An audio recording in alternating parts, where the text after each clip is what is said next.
Perfecto. Bueno, Flavio, como te decía, es para mí un placer y para la librería La Tapeinada es un placer conversar con vos. La idea de este club es siempre visibilizar literaturas marginadas dentro, digamos, del espectro de literatura que llega a la península ibérica desde América Latina. Con ese objetivo, cada mes se busca un texto de una editorial independiente y de un autor o autora que incluso no haya llegado a las editoriales españolas con el fin de que sea como el primer contacto de el público lector nuestro, ¿no? En España acerca de estas literaturas. Para mí, bueno, es siempre un placer encargarme de esta actividad en la librería y bueno, hoy un poco más porque, bueno, es literatura de mi país, ¿no? O sea, para nadie es un secreto que la literatura costarricense, ya Idoya y María José nos estaban escuchando antes de poner yo la grabación, o sea, realmente la literatura costarricense no sale, ya incluso dentro de Costa Rica, o sea, tiene un problema de difusión importante y si a eso le sumas el hecho de la distribución fuera de Costa Rica, se vuelve prácticamente imposible realmente acceder a autores costarricenses, unos pocos que han sido editados en España, pienso en Carlos Fonseca, pienso en Luis Chávez, pero realmente son muy poquitos, ¿no? Que han logrado como salir de las fronteras de lo nacional. Entonces, bueno, para mí y para la librería es muy importante visibilizar un texto como el tuyo, primero por el trabajo editorial que está haciendo Encino, que es una editorial en la que nosotros respetamos y queremos muchísimo dentro de nuestro catálogo de editoriales independientes de América Latina. Y segundo, porque bueno, tu libro a mí me sorprendió de sobremanera, el catálogo de Encino a mí me parece impecable, la labor que hace Juan me parece prácticamente heroica, ¿no? Más en un contexto como el costarricense. Pero bueno, tu texto me sorprendió muchísimo eh, porque me gustó, no porque no me guste la literatura costarricense, muchos textos me gustan, pero bueno, tiene ciertas características que lo hermanan a ciertas literaturas que son difíciles de rastrear en el territorio centroamericano o en el territorio costarricense. Cuando yo leí tu libro, en el que nos convoca hoy, Los días desteñidos, que la gente que nos va a ver, pues ya la mayoría lo va a haber leído, tiene ecos de autoras que creo que ya han salido obviamente de las fronteras de América Latina. Yo le veo ahí como un destello de Samantha Schweblin y me alegra por una de las razones por las cuales también me gustó muchísimo, es porque me hace eco de Claudia Hernández, que bueno, según lo que yo sé, vos has estudiado con ella. Entonces, bueno, la idea es que todas hagamos preguntas, yo voy a hacerte unas cuantas, ojalá que María José y Doya se animen, pero digamos, la primera pregunta que yo quisiera hacerte es con respecto a cuáles son tus influencias literarias, digamos, y cuál era tu objetivo al momento de la construcción de este libro. Bueno, primero que nada, muchísimas gracias. De verdad que me siento muy agradecido de que hayan abierto este espacio para poder hablar de lo que nos convoca, el amor por la literatura, por las letras. Y de verdad me emociona muchísimo también poder compartir con personas que desde otro océano, del otro lado del océano, que tal vez no conocen nuestras realidades, puedan pues leerme y escuchar. Entonces es realmente muy agradecido. Y bueno, con respecto a mis influencias literarias, siempre generalmente menciono a cuatro, sobre todo para los días desteñidos, que son cuatro autoras que siempre he admirado y que las he tenido como un horizonte. La primera, Claudia Hernández, tal como usted mencionó, como vos mencionaste, perdón. Yo a Claudia tuve el honor, la gran oportunidad de poder aprender junto a ella durante 2 años cuando viví en El Salvador y fue realmente una persona que siento yo que me abrió las puertas a la literatura. Yo le agradezco tanto porque no solamente en la parte de la construcción del texto aprendí muchísimo de su mano, sino que también me guió hacia ciertos autores que después me formaron en el oficio. Y también siempre como que me impulsaba, me decía, vamos Flavio, este cuento se puede mejorar y demás. Entonces, todo o mucho de lo que yo sé se lo agradezco inmensamente a Claudia. Además que sus textos creo que es de las mejores cuentistas de Centroamérica, entonces para mí siempre le he tenido como ese horizonte al que uno quiere, uno admira y uno quiere acercarse. Entonces siempre ha sido una influencia importante también por ese retrato de la violencia centroamericana, pero no siempre desde los espacios que tal vez se tiene vista Centroamérica. Entonces eso me llama muchísimo la atención. También Samantha Schweblin siempre ha sido, bueno, de ella sí puedo decir que he leído toda su obra y Samantha Schweblin siempre me ha fascinado además ese trabajo de la tensión. Siempre existe algo ominoso y esa atmósfera ominosa es algo que siento que es el hilo conductor de los días desteñidos. En todo momento siempre está esa nube negra que se avecina, que en mi cabeza está muy relacionada con la modernidad, con un ritmo, con un sentido de urgencia que está muy cercano al sistema de producción y la modernidad. Entonces esa nube ominosa que de alguna forma ha venido a cambiar el panorama, sobre todo centroamericano, porque creo que sí se ha venido presentando ese ritmo muy vertiginoso que tal vez no era el propio, siento yo, según lo que me cuentan también mis padres, mis abuelos, no era el ritmo que se tenían. Entonces, Samantha Schweblin creo que es una gran referente para mí. También Ursula K. Le Guin, si bien Los días de Señor no es ciencia ficción, siempre yo leo ciencia ficción, me fascina. Entonces, siempre he tenido a Ursula K. Le Guin, sobre todo por su trabajo de los símbolos, por su trabajo además de colocar la fantasía o la ciencia ficción como un reflejo de todo ese subconsciente que tenemos como subconsciente colectivo. Y la cuarta referencia, Shirley Jackson, una autora que amo y me fascina, que conocí por me acuerdo, una conferencia virtual de Mariana Enríquez a la que me sumé, y de pronto ella mencionó Los Veraneantes de Shirley Jackson y lo mencionó muy vehemente.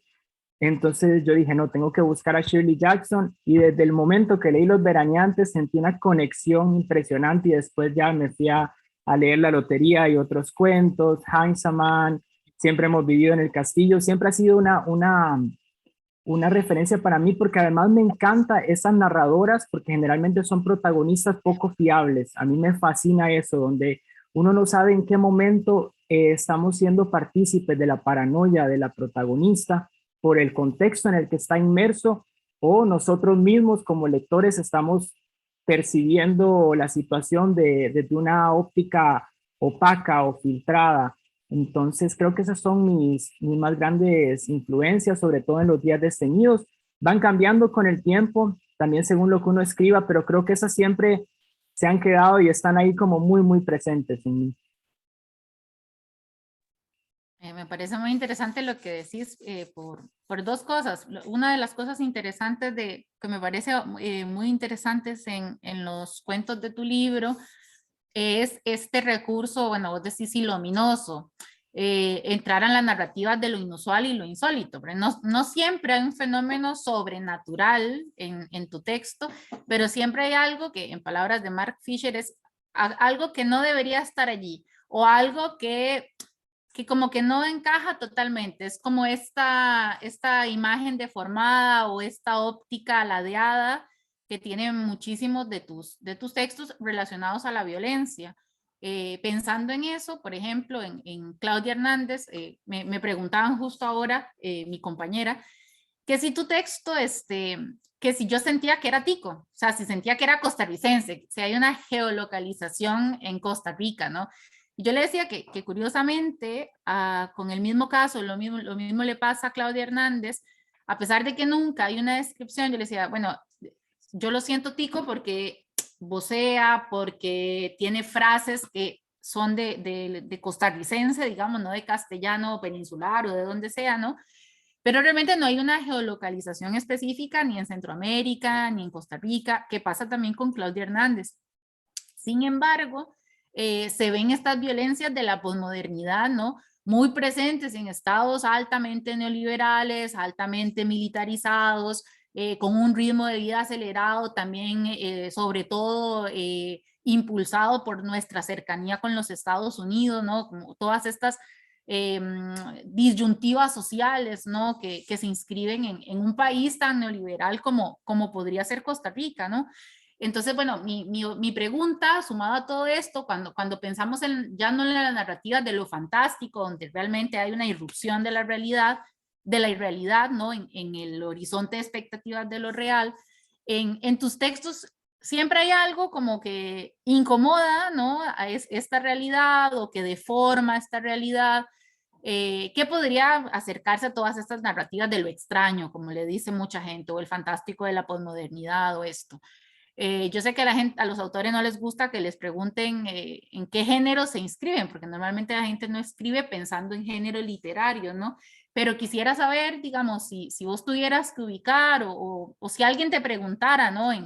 En dónde ubicar tu texto dentro de esa plétora, ¿no? De nuevos géneros que han surgido a partir de la narrativa no miméticas en América Latina. ¿Dónde ubicarías vos tu libro o algunos de tus cuentos? Porque no todos los cuentos son realmente, no tienen el mismo contacto, digamos, con el fenómeno de lo insólito a lo largo de toda la obra. Bueno, yo creo que yo lo categorizaría como el cuento extraño, porque siento que si bien es cierto que de pronto lo sobrenatural o lo paranormal irrumpe, es una forma de darle, de corporeizar o darle identidad a la violencia de los sistemas de producción. Porque si bien es cierto que existe lo paranormal, pero nunca es realmente, es sugerido, nunca es realmente dicho. Y creo que eso es más bien una forma de darle cuerpo, o es más fácil tal vez darle una explicación paranormal a nosotros como seres humanos a esa violencia de los sistemas de producción.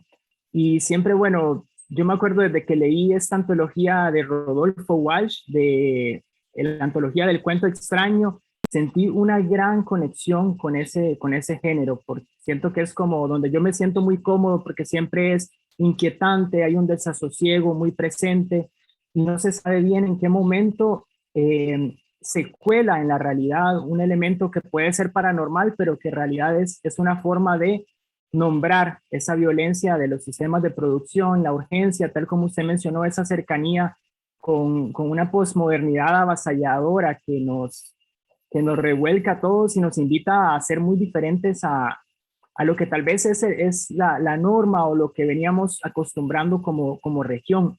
Y también me llama mucho la atención lo que menciona porque sí, sí, yo me considero como autor centroamericano porque también yo soy mitad hondureño, mitad costarricense, he vivido más en Costa Rica y esa es mi nacionalidad, pero también Honduras es un país donde tengo familia y también siento que a veces en la oralidad de algunos cuentos se cuela eso y bueno, también viví en El Salvador mucho tiempo, entonces, sobre todo en un mundo donde mi abuelo paterno, tico, mi padre, o sea, mitad tico, mitad hondureño, mi mamá tica también completamente, entonces se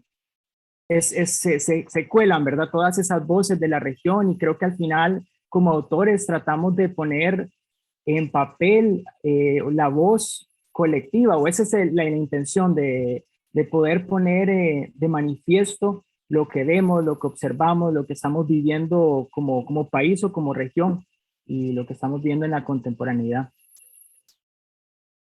Sí, es bien curioso eso que decís porque yo creo que a los costarricenses nos educan para sentirnos muy diferentes al resto de centroamericanos, pero yo creo que lo primero que aprendes cuando salís de Centroamérica es que Centroamérica es prácticamente un solo país, ¿no? Hay una cercanía lingüística, cultural, social, muy palpable geográficamente, pero que a nivel discurso costarricense, ¿no? Solamente el pasaporte, yo no sé si vos has visto, Costa Rica es el único país que pone América Central, pero pone el mapa de Costa Rica, mientras que todos los países centroamericanos ponen el mapa todo de Centroamérica y destacan un poquito, digamos, como la forma, la silueta del país del que es el pasaporte, ¿no?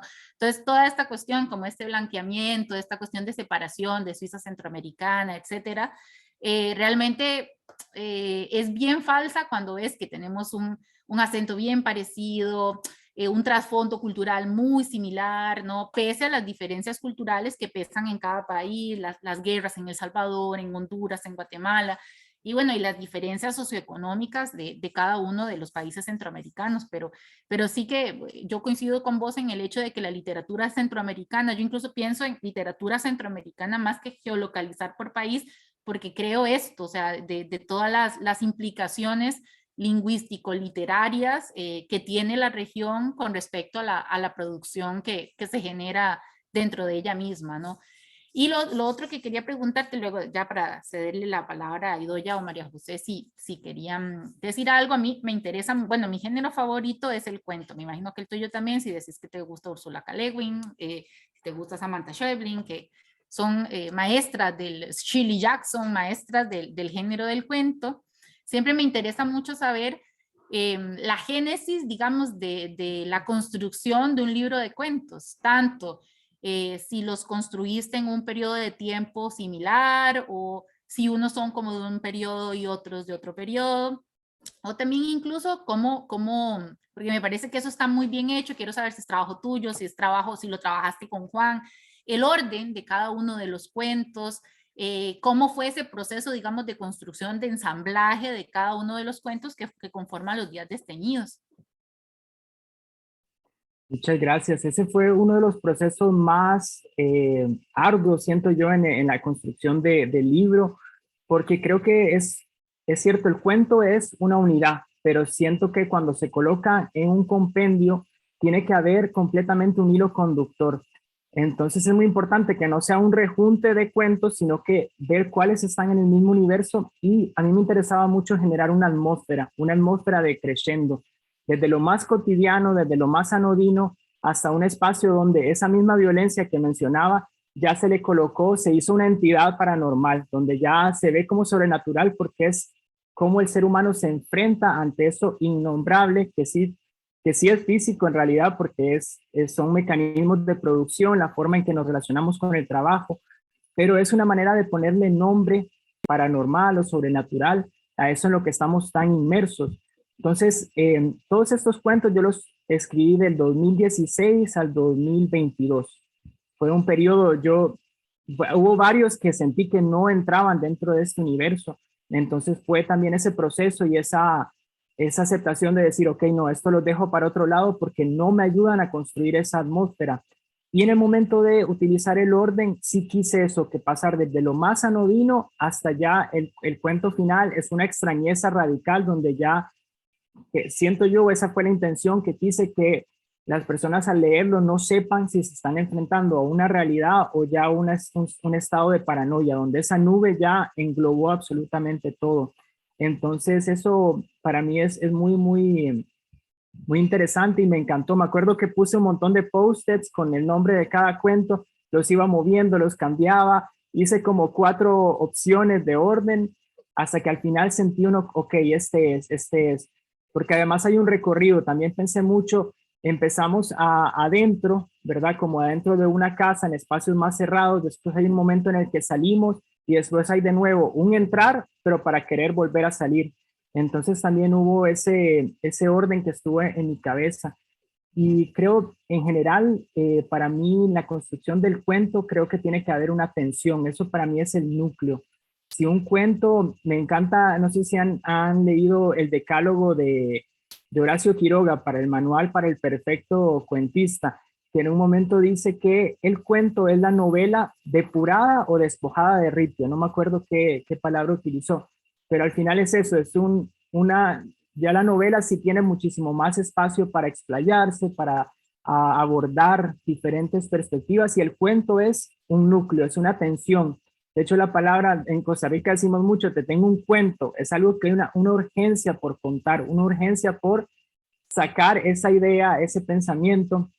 Y también en el proceso creo que eso fue mucho, es una manera también de exorcizarme de ideas que a veces observo, situaciones que veo, entonces que tal vez de pronto no puedo resolver como persona individual, pero desde mi trinchera de la literatura las coloco afuera, primero también como una especie de terapia para colocarlas fuera de mi sistema y también para generar reflexión, ¿verdad? Entonces eso creo que siempre está como en el germen de la escritura de cada cuento.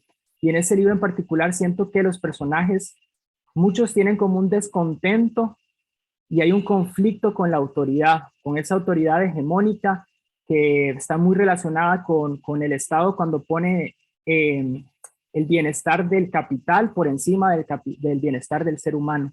Y creo que siempre ahí es un conflicto, una tensión que está muy latente. Sí, yo creo que uno de los temas en general, yo me daba curiosidad esta cuestión de la organización del texto, porque coincido con vos, o sea, yo creo que un libro de cuentos es tan importante cada cuento como el orden que tiene cada uno, ¿no? Y la idea global que generan. Y yo pensaba eso, o sea, si me dijeran cuál es como la idea del libro, ¿no?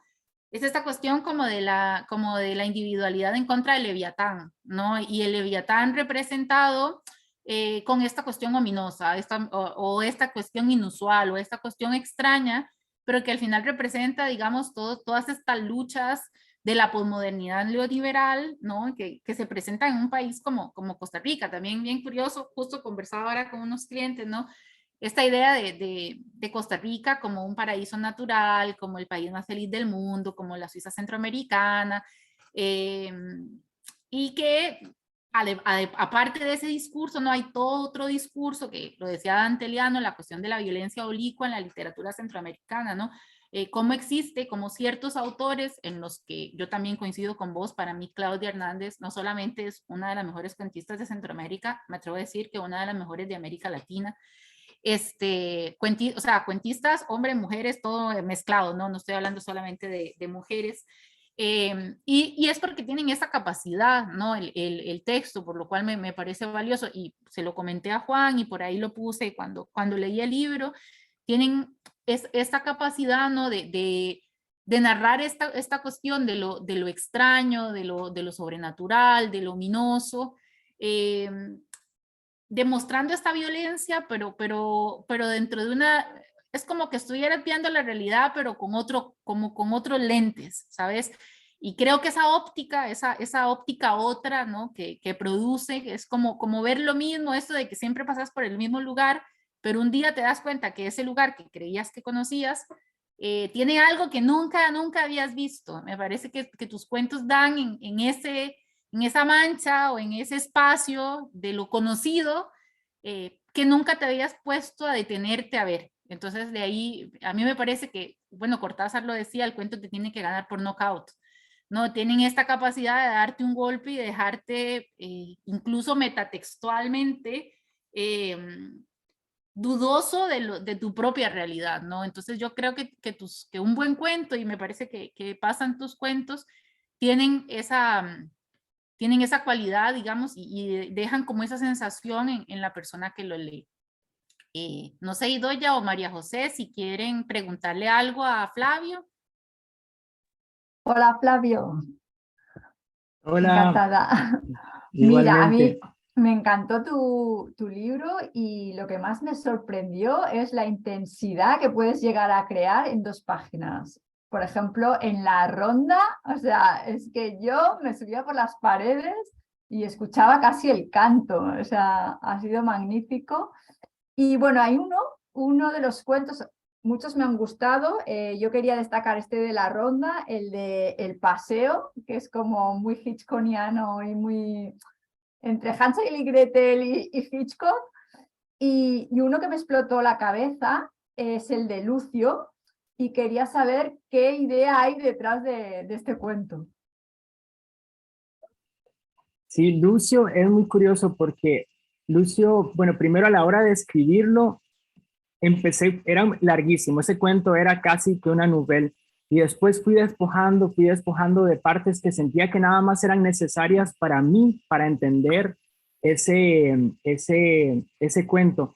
Y creo que al final es una historia de amor que no, entre Lucio y el personaje principal, que no se llegó a concretar, o no hubo ese acercamiento, pero fue la manera de ambos. Y esto en mi cabeza, porque creo que a mí me gusta como en el audiovisual también, que el cuento sea como un paneo de lo que, nada más dejando cosas de fuera para que la persona al leer complete, ¿verdad? Pero en mi cabeza eso fue una historia de amor que nunca tuvieron la posibilidad de acercarse, también una madre muy sobreprotectora, y, y la manera en que ambos lograron hacerle frente a eso no dicho, a ese amor nunca concretado, por miles de motivos, también por la región en la que estamos, pero creo que eso era lo que estaba detrás, una historia de amor que nunca llegó a darse por esos mismos prejuicios, por el medio en el que están inscritos los personajes, pero básicamente por ahí va. Y muy curioso porque ese cuento era larguísimo y después sentí que era simplemente para mí, para entender esos personajes, para entender lo que me querían decir. Es muy lindo cuando pasa eso, cuando simplemente uno siente como que a veces el personaje lo está llevando a uno, como que hay un ritmo en la cabeza, una voz que uno necesita eh, sacar afuera, como dislodge, decía en un momento Ursula K. Le Guin, que me encantó, que es como esa necesidad de colocar afuera ese ritmo, es una voz que está ahí, ese personaje te va diciendo hacia dónde ir. Y me costó después entenderlo, quizá ese cuento, y después ya, ok, esto era lo que estaba sucediendo. Y muchas gracias por esos comentarios, de verdad. No, gracias, gracias a ti. María José, no sé si querés preguntarle algo a Flavio o comentarle cómo fue tu impresión del texto. Bueno, me gustaron mucho los cuentos, tengo que decir que todos ellos, sí que es verdad que va aumentando la dificultad de los cuentos. Yo creo que los dos últimos son mucho más crípticos, por decirlo de alguna manera, que los primeros. Todos tienen un fondo real, vamos, total, quiero decir, a lo mejor en un momento determinado los vuelve en algunos momentos inquietantes, en otros les da una vuelta de tuerca, como parece que exagera un poco más, pero el sustrato que tiene de fondo es la realidad pura y dura. Vamos a ver, a mí me gustaron casi todos, pero bueno, si tengo que hacer una selección, pues me gustó mucho el primero, porque el asunto de las herencias no es un asunto muy corriente, es decir, muy normal, esta historia de que las personas no se preocupan, luego piensan que van a heredar ahí, luego se llevan a veces sorpresas y las reacciones, ¿no? ante cosas. Lo de las galletas, bueno, ese dedo cortado que acaba luego en la merienda de un niño. Bueno, eso, vamos a ver, yo conozco algún caso de alguna fábrica que ha pasado alguna historia en concreto de aceitunas y también, bueno, en fin.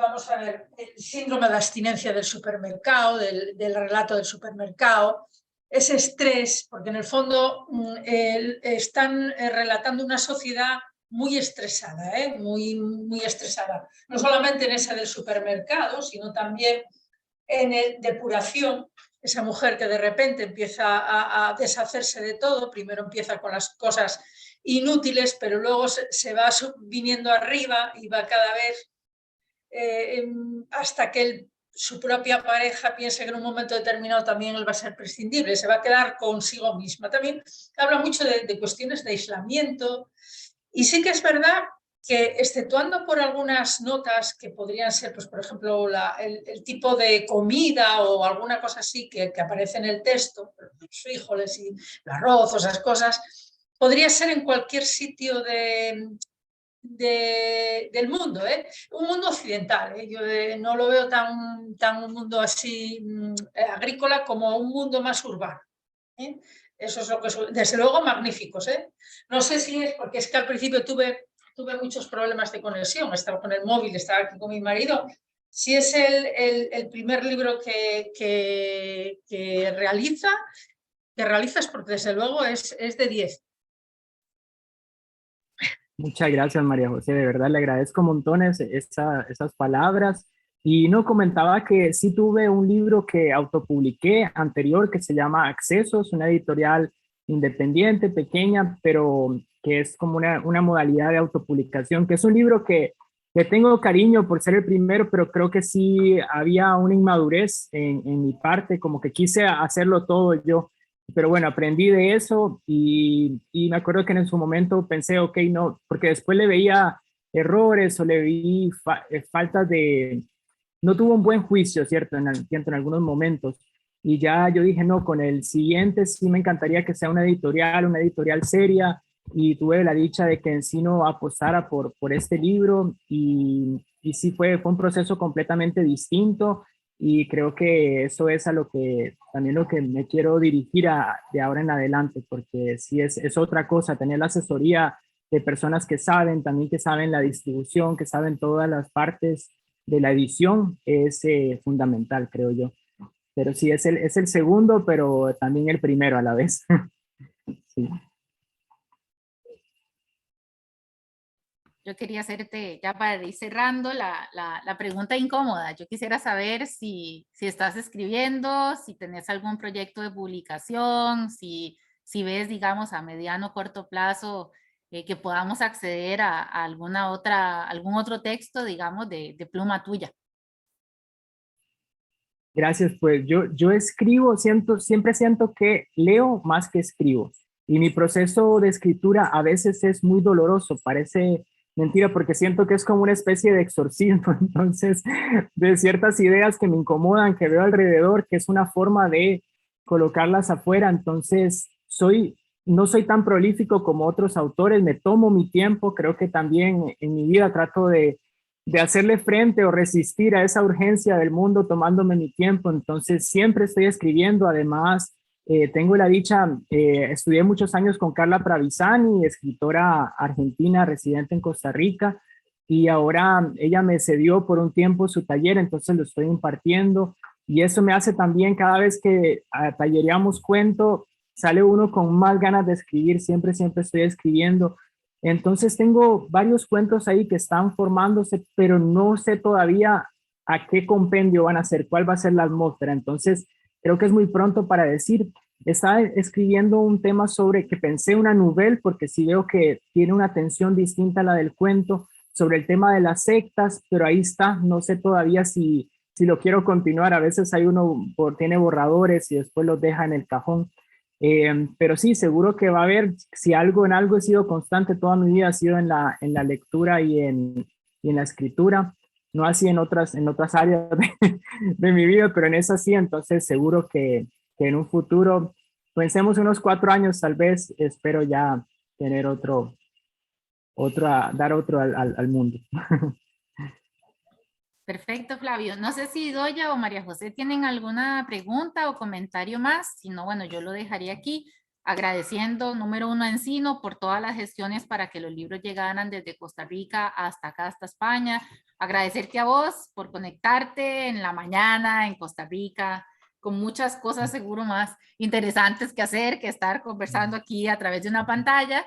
Y bueno, y agradecerle a María José, a Idoya y a la gente que nos va a ver en diferido, que no nos pudo acompañar ahorita, pero que va a ver la sesión una vez que la subamos a YouTube. Realmente fue, no porque estés aquí, fue un placer, fue toda una alegría para mí como lectora e investigadora de ficción especulativa en Centroamérica, encontrarme con tu texto. Creo que va a marcar, vamos a ver si la historia me da la razón, pero creo que va a marcar un antes y un después en la narrativa de ficción especulativa en Costa Rica.